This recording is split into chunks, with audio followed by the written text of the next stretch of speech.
Hi, my name is Esther. I'm an artist based in Brooklyn, New York. I often create sculptures with the intent to use them in photographs and videos. So today I'm going to show you how you can create your own sculptures at home using a simple modeling medium that I used in my last video piece called salt dough. Once we create our sculptures, we'll then compose them and photograph them together. So let's head over to the kitchen and we'll get started. So welcome to my kitchen. As you can see from the spread, making salt dough is really simple. There are 3 ingredients: all-purpose flour, regular table salt, and water. That's it. So this is not the time to invest in super fancy, high-quality ingredients. Everything that I purchased was 99 cents at the grocery store. And because I was, making very large volumes of this, the cost was really great because you can just, double or triple this recipe. Okay, so in this bowl, I've already measured out 4 cups of all-purpose flour. To that, I'm going to add 1 cup of regular table salt, which I've already measured, and I'm just going to give that a stir. And in this measuring cup, I have 1.5 cups of water. So I'm going to start by adding about just the first cup or so. You can just eyeball it, and you're going to just keep mixing. And you'll see that this starts to come together. Generally speaking, this ratio of 1.5 cups of water to 1 cup of salt and 4 cups of flour is pretty good. I find it really reliable. But depending on the weather, depending on if there's a lot of humidity, if you live in a very wet climate, or if you're sort of in a drier climate, like right now it's winter in Brooklyn, you may need more or less water. So it's always smart to add it gradually. Now, as you can see, it's starting to clump together, and it looks a teeny bit dry. I may need to add just a little bit more water. I think I'm going to add just a teeny bit more.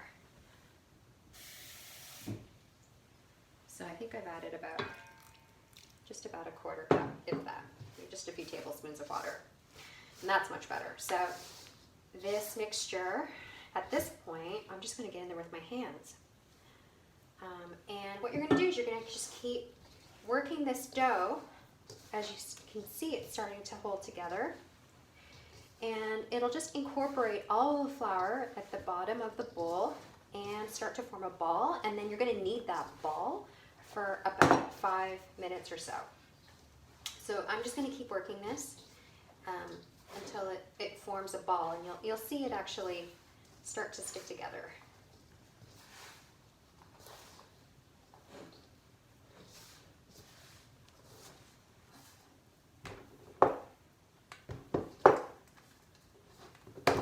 Okay, so I've been kneading this dough for a few minutes now, and already I think you can see that it's picked up all of the flour at the bottom of the bowl.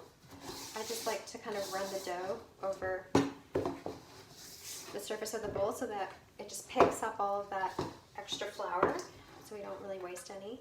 And it's starting to feel, it went from feeling really gritty to feeling smoother. So it's starting to feel like it's more of like one cohesive substance, whereas before it felt really gritty. And you'll notice that because the moisture levels in it are working, that I don't have a lot of, there's a little bit of residue on my hands, but not a ton, which means that it's not too sticky. If you find that your dough is too sticky, you can always add a little bit of flour at a time. Just like I would add a spoonful here and there and keep kneading, and you'll see if it, you'll see it come together. It'll just sort of, you'll balance out that ratio that you need more. So right now, I'm probably going to keep kneading this for another few minutes, but already there are a few characteristics of this that are kind of important to observe. So the first is that it's not sticky, it's not gooey, so it will also hold its shape, and it still feels elastic. So if I make a shape within the dough, it'll hold that shape, which is important because you're making sculpture. Okay, so I'm going to continue to knead this for a few more minutes, and I'll report back. Okay, so I've kneaded this dough now for a few minutes and it's feeling pretty elasticy and, I think it's ready to work with. So you'll notice that I have laid down 2 pieces of parchment on a cookie sheet. And this is going to be the surface that we're going to build our sculpture on. And I've looked around the kitchen for things I can use as tools, and I found a spoon, a fork, some chopsticks, a little spatula, a little rolling pin. These are all things that we can use to kind of, as kind of sculptural tools as we build our sculpture. And I've also looked around the kitchen for things that are oven safe, that I can use as molds. So in this case, I've found 2 ramekins, right, which I've already oiled with regular vegetable oil that I bought for 99 cents. This is not the time for fancy oil. So what I did was I just poured a little bit in my hands and I just coated, all of the molds so that, because otherwise this dough is going to stick to this mold and it's really a nightmare to get off. And that's no fun. So my hope is that I can build a form over this and very easily remove the mold after I've cured this dough. Now there are 2 things I haven't mentioned yet. The first is that you can color this dough pretty early on. You could add a few drops of food coloring to the water that we used in the very beginning when we were kneading the dough. But then the dough will be, all that one color. So maybe you want, the whole mound to be pink or blue or whatever it might be. Alternatively, while kneading, you could add a few drops of food coloring and keep kneading, so you might get some interesting blotches or swirls. But what I did, and I'll show you some pieces of a leftover sculpture that I made, was I colored them after. So these are just some fragments of a sculpture. There's a lot of techniques you can use, but I'll show you what I did. But I just wanted to let you know that there are some options of things you can do. So I've been working at this sculpture for a few minutes now, and already we have,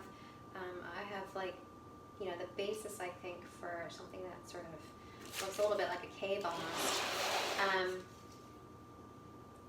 I have made sure, or I'm trying really hard to make sure that the base of this is even throughout. So you'll notice that I've sort of folded this over a little bit because it'll help to support the structure once we remove these ramekins, once it's hardened.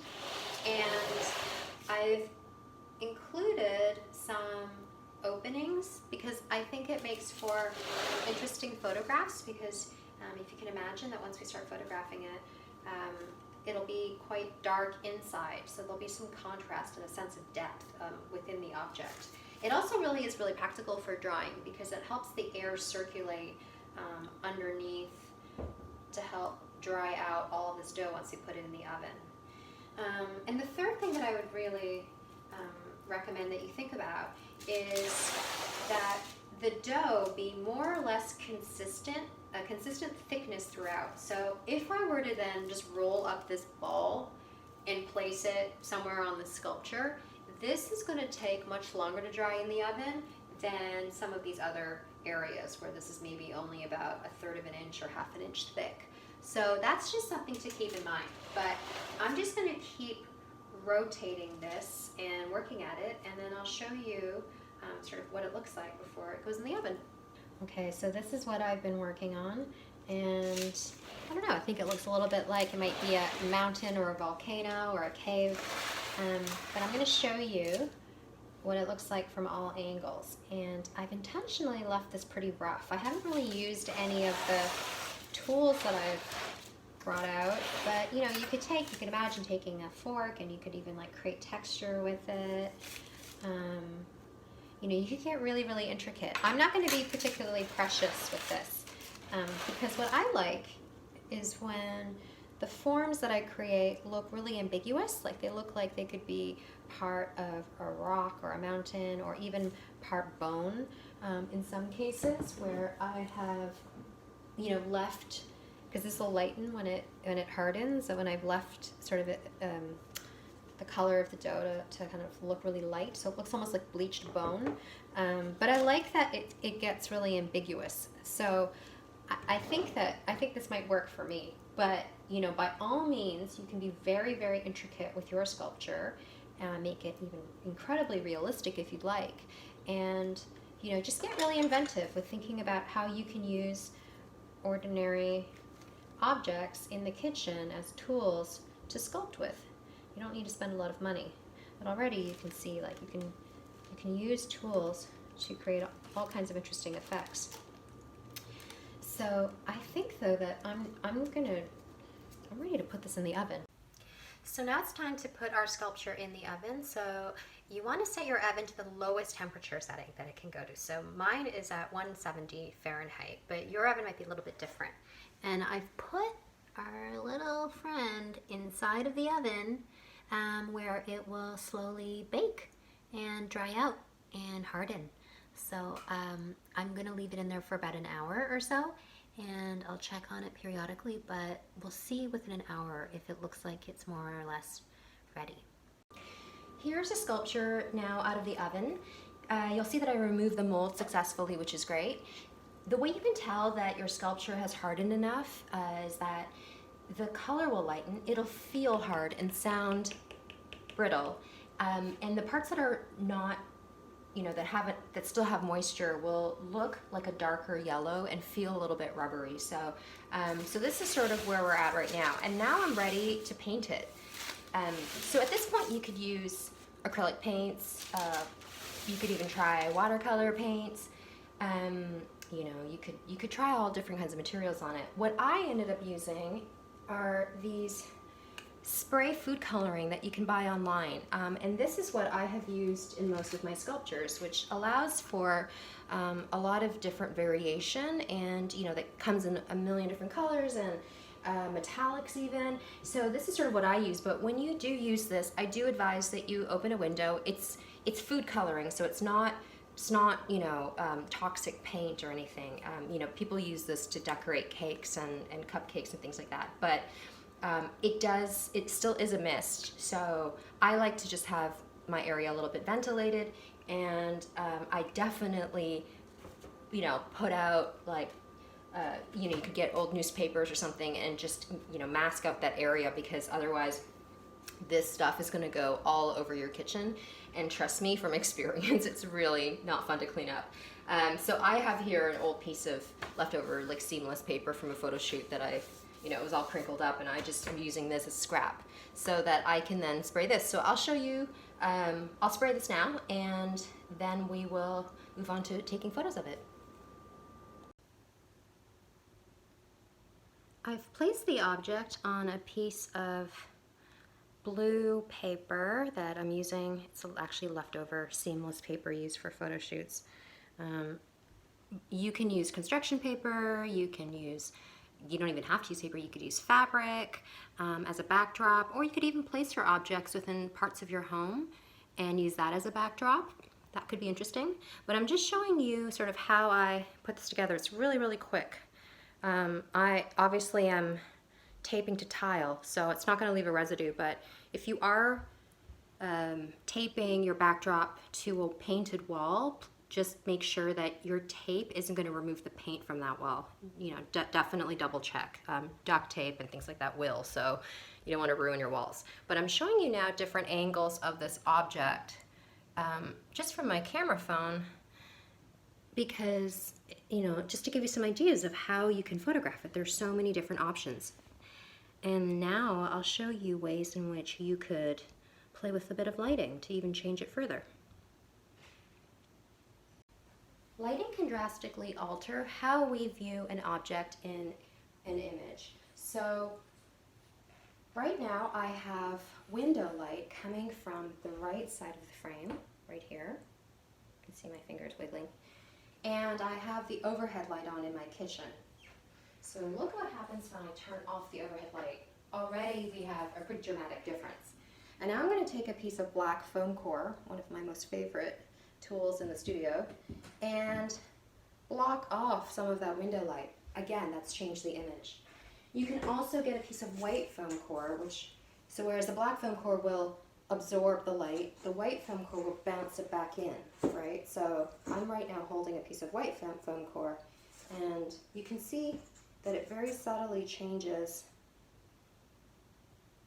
how much light bounces off the surface of this object. So you can play around with different lighting sources in your home. You can photograph objects by a window. You can also use a lamp, maybe even a flashlight. You can play around and really experiment.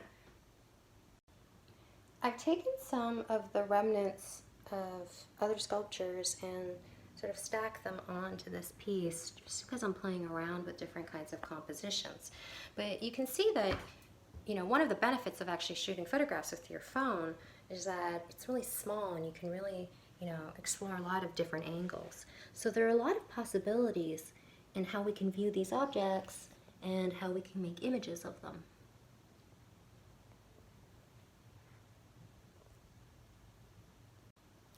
If you're ever in need of inspiration for how to compose and light your photographs, I'd encourage you to take a look at paintings.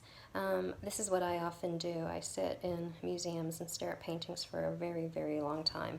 And I'm really interested in how artists will depict scenes and use lighting to change the mood. So in this image, for example, you have a very strong direct light coming from the left-hand side of the image, causing a very deep shadow here.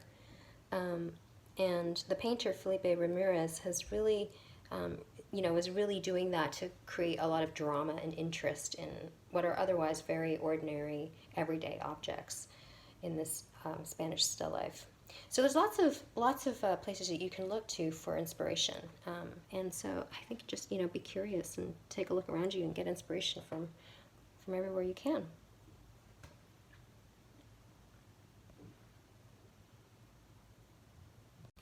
So that was the workshop. I hope you had fun and that you learned some interesting things. I really can't wait to see what you make. I'm sure it's going to be totally amazing. Thank you to Wide Rainbow for having me be a part of this series. Take care, everyone. Stay well and healthy. Bye.